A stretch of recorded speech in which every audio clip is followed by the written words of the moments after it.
कहते हैं जो व्यक्ति श्रद्धा भाव से गुरुवार को भगवान विष्णु की पूजा करता है और गुरुवार व्रत की कथा कहता या सुनता है, उसकी गरीबी और कष्ट को भगवान विष्णु दूर कर देते हैं।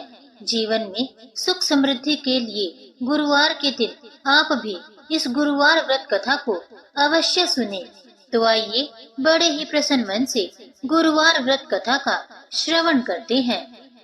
प्राचीन समय की बात है। भारतवर्ष में एक राजा राज्य करता था। वह बड़ा प्रतापी और दानी था।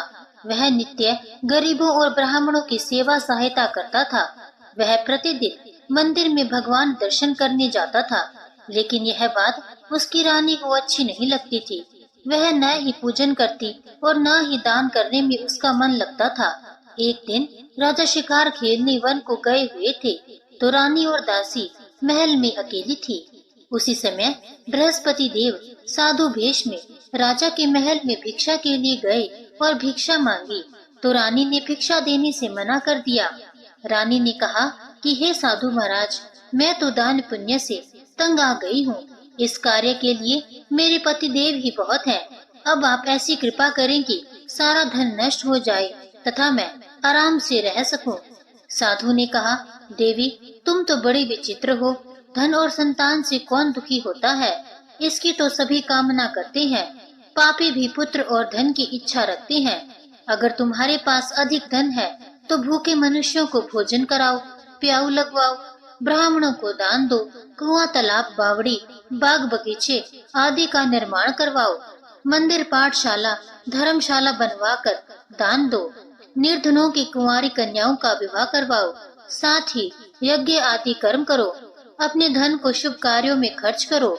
ऐसे करने से तुम्हारा नाम परलोक में सार्थक होगा एवं स्वर्ग की प्राप्ति होगी। लेकिन रानी पर उपदेश का कोई प्रभाव ना पड़ा। वह बोली, महाराज मुझे ऐसे धन की आवश्यकता नहीं जिसको मैं अन्य लोगों को दान दूं, जिसको रखने और संभालने से ही मेरा सारा समय नष्ट हो जाए। अब आप ऐसी कृपा करें कि सारा धन नष्ट हो जाए तथा मैं आराम से रह सकूं। साधु ने उत्तर दिया कि यदि तुम्हारी ऐसी इच्छा है तो जैसा मैं तुम्हें बताता हूँ तुम वैसा ही करना। बृहस्पतिवार को घर को गोबर से लीपना, अपने केशों को पीली मिट्टी से धोना, राजा से कहना वह बृहस्पतिवार को हजामत बनवाए, भोजन में मांस मदिरा खाना और कपड़ा धोबी के यहाँ धुलने डालना। ऐसा करने से 7 बृहस्पतिवार में ही आपका सारा धन नष्ट हो जाएगा। इतना कहकर वह साधु महाराज वहाँ से अंतर ध्यान हो गए। इसके बाद रानी ने वही किया जो साधु ने बताया था। 3 बृहस्पतिवार ही बीते थे कि उसका समस्त धन संपत्ति नष्ट हो गया और भोजन के लिए राजा रानी तरसने लगे। तब एक दिन राजा ने रानी से कहा कि तुम यहाँ रहो, मैं दूसरे देश में चाकरी के लिए चला जाऊं, क्योंकि यहाँ मुझे सभी मनुष्य जानते हैं, इसलिए कोई कार्य नहीं कर सकता। ऐसा कहकर राजा परदेश चला गया। वहाँ जंगल को जाता और लकड़ी काट कर लाता और शहर में बेचता। इस तरह जीवन व्यतीत करने लगा। इधर राजा के बिना रानी और दासी दुखी रहने लगी। किसी दिन भोजन मिलता और किसी दिन जल पीकर ही रह जाती। एक समय जब रानी और दासियों को 7 दिन बिना भोजन के रहना पड़ा, तो रानी ने अपनी दासी से कहा, हे दासी, पास ही के नगर में मेरी बहन रहती है। वह बड़ी धनवान है, तो उसके पास जा और 5 सेर बेझर मांग कर ले आ, ताकि कुछ समय के लिए थोड़ी बहुत गुजर बसर हो जाए। दासी रानी की बहन के पास गई। उस दिन बृहस्पतिवार था। रानी की बहन उस समय बृहस्पतिवार की कथा सुन रही थी। दासी ने रानी की बहन को अपनी रानी का संदेश दिया, लेकिन रानी की बहन ने कोई उत्तर नहीं दिया। जब दासी को रानी की बहन से कोई उत्तर नहीं मिला, तो वह बहुत दुखी हुई। उसे क्रोध भी आया। दासी ने वापस आकर रानी को सारी बात बता दी। सुनकर रानी ने कहा कि दासी, इसमें उसका कोई दोष नहीं है। जब बुरे दिन आते हैं तो कोई सहारा नहीं देता। अच्छे बुरे का पता विपत्ति में ही चलता है। जो ईश्वर की इच्छा होगी वही होगा। यह सब हमारे भाग्य का दोष है। यह सब कहकर रानी ने अपने भाग्य को कोसा। उधर रानी की बहन ने सोचा कि मेरी बहन की दासी आई थी, लेकिन मैं उससे कुछ नहीं बोली, इससे वह बहुत दुखी हुई होगी। कथा सुनकर और पूजन समाप्त कर वह अपनी बहन के घर गई और कहने लगी, हे बहन, मैं बृहस्पतिवार का व्रत कर रही थी, तुम्हारी दासी गई, लेकिन जब तक कथा होती है तब तक ना तो उठते हैं और ना बोलते हैं, इसलिए मैं नहीं बोली। कहो दासी क्यों गई थी? रानी बोली, बहन, हमारे घर अनाज नहीं था। ऐसे कहते कहते रानी की आंखें भर आई। उसने दासियों समेत 7 दिन तक भूखा रहने की बात भी अपनी बहन को बता दी। इसलिए मैंने दासी को तुम्हारे पास 5 सेर बेझर लेने के लिए भेजा था। रानी की बहन बोली, बहन देखो, बृहस्पति देव सबकी मनोकामना पूर्ण करते हैं। देखो, शायद तुम्हारे घर में अनाज रखा हो। पहले तो रानी को विश्वास नहीं हुआ, परंतु बहन के आग्रह करने पर उसने दासी को अंदर भेजा। दासी घर के अंदर गई तो वहाँ पर उसे एक घड़ा बेझर से भरा मिल गया। उसे बड़ी हैरानी हुई। उसने बाहर आकर रानी को बताया। दासी रानी से कहने लगी, हे रानी, जब हमको भोजन नहीं मिलता तो हम व्रत ही तो करते हैं, इसलिए क्यों ना इनसे व्रत और कथा की विधि पूछ ली जाए, हम भी व्रत किया करेंगे।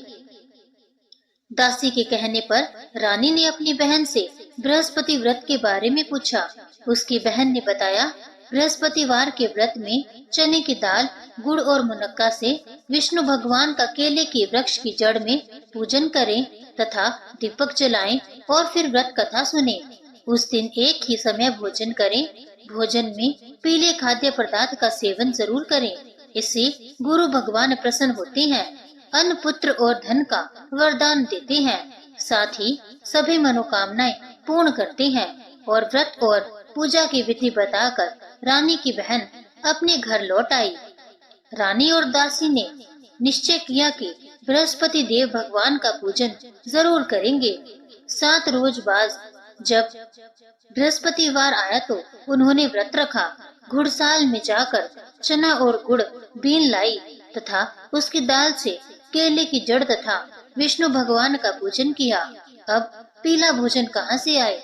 दोनों बड़ी दुखी हुई, परंतु उन्होंने व्रत किया था, इसलिए बृहस्पति देव भगवान प्रसन्न थे।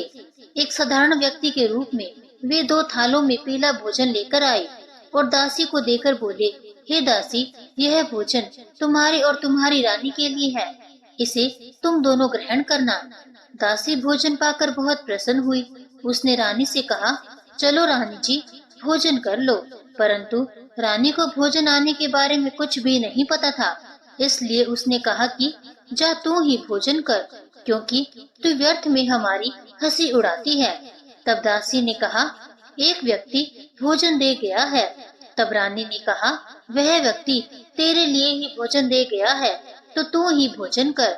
तब दासी ने कहा, वह व्यक्ति हम दोनों के लिए 2 थालों में सुंदर पीला भोजन दे गया है, इसलिए मैं और आप दोनों ही साथ साथ भोजन करेंगे। यह सुनकर रानी बहुत प्रसन्न हुई और दोनों ने गुरु भगवान को नमस्कार कर भोजन किया। उसके बाद से वे प्रत्येक बृहस्पतिवार को गुरु भगवान का व्रत और पूजन करने लगी। बृहस्पति भगवान की कृपा से उसके पास फिर से धन हो गया, लेकिन रानी फिर पहले की तरह आलस्य करने लगी। तब दासी बोली, देखो रानी, तुम पहले भी इस प्रकार आलस्य करती थी, तुम्हें धन के रखने में कष्ट होता था, इस कारण सभी धन नष्ट हो गया था। अब गुरु भगवान की कृपा से धन मिला है तो तुम फिर से आलस्य करती हो। बड़ी मुसीबतों के बाद हमने यह धन पाया है, इसलिए हमें दान पुण्य करना चाहिए। अब तुम भूखे मनुष्यों को भोजन करवाओ, प्याऊ लगवाओ, ब्राह्मणों को दान दो, कुआं, तालाब, बावड़ी और बाग बगीचे आदि का निर्माण करवाओ, मंदिर, पाठशाला और धर्मशाला बनवा कर दान दो, निर्धनों की कन्याओं का विवाह करवाओ, साथ ही यज्ञ आदि कर्म करो, अपने धन को शुभ कार्यों में खर्च करो, जिससे तुम्हारे कुल का यश बढ़े और स्वर्ग की प्राप्ति हो और साथ ही पितृ भी प्रसन्न हो। दासी की बात मानकर रानी शुभ कर्म करने लगी। उसका यश फैलने लगा। एक दिन रानी और दासी आपस में विचार करने लगे कि ना जाने राजा किस दशा में होंगे, उनकी कोई खोज खबर भी नहीं है। उन्होंने श्रद्धा पूर्वक बृहस्पति भगवान से प्रार्थना की कि राजा जहाँ कहीं भी हो शीघ्र वापस आ जाए। उसी रात्रि को बृहस्पति देव ने राजा को स्वप्न में कहा कि हे राजा, उठ, तेरी रानी तुझको याद करती है, अपने देश को लौट जा। राजा प्रातः काल उठा और जंगल से लकड़ी काटने के लिए जंगल की ओर चल पड़ा। जंगल से गुजरते हुए विचार करने लगा कि रानी की गलती से उसे कितने दुख भोगने पड़े। राजपाट छोड़कर जंगल में आकर में रहना पड़ा। जंगल से लकड़ी काट कर शहर में बेचकर गुजारा करना पड़ा और अपनी दशा को याद करके व्याकुल होने लगा। उसी समय राजा के पास बृहस्पति देव साधु के वेश में आकर बोले, हे लकड़हारे, तुम इस सुनसान जंगल में किस चिंता में बैठे हो, मुझे बतलाओ। यह सुन राजा के नेत्रों में जल भर आया। साधु की वंदना कर राजा ने अपनी संपूर्ण कहानी सुना दी। महात्मा दयालु होते हैं। वे राजा से बोले, हे राजा, तुम्हारी पत्नी ने बृहस्पति देव के प्रति अपराध किया था, जिसके कारण तुम्हारी यह दशा हुई है। अब तुम चिंता मत करो, भगवान तुम्हें पहले से अधिक धन देंगे। देखो, तुम्हारी पत्नी ने बृहस्पतिवार का व्रत शुरू कर दिया है। अब तुम भी बृहस्पतिवार के व्रत में चने की दाल, गुड़ और मुनक्का से विष्णु भगवान का केले की वृक्ष की जड़ में पूजन करो तथा दीपक जलाकर कथा सुनो। उस दिन एक ही समय भोजन करना, लेकिन भोजन में पीले खाद्य पदार्थ का सेवन जरूर करना। भगवान तुम्हारी सब मनोकामनाओं को अवश्य पूर्ण करेंगे। साधु की बात सुनकर राजा बोला, हे प्रभु, लकड़ी बेचकर तो इतना पैसा भी नहीं बचता जिससे भोजन के उपरांत कुछ बचा सकूं। मैंने रात्रि में अपनी रानी को व्याकुल देखा है। मेरे पास कोई साधन नहीं जिससे उसका समाचार जान सकूं। फिर मैं कौन सी कहानी कहूँ, यह भी मुझको मालूम नहीं है। साधु ने कहा, हे राजा, मन में बृहस्पति भगवान के पूजन व्रत का निश्चय करो, वे स्वयं तुम्हारे लिए कोई राह बना देंगे। बृहस्पतिवार के दिन तुम रोजाना की तरह लकड़ियां लेकर शहर में जाना। तुम्हें रोज से दुगुना धन मिलेगा, जिससे तुम भली भांति भोजन कर लोगे तथा बृहस्पति देव की पूजा का सामान भी आ जाएगा। राजा ने ऐसा ही किया और उसको मनोवांछित फल की प्राप्ति हो गई। इस प्रकार जो भी यह कथा पढ़ता या सुनता है, उसके सभी मनोरथ पूरे होते हैं। प्रेम से बोलिए, जय बृहस्पति देव की।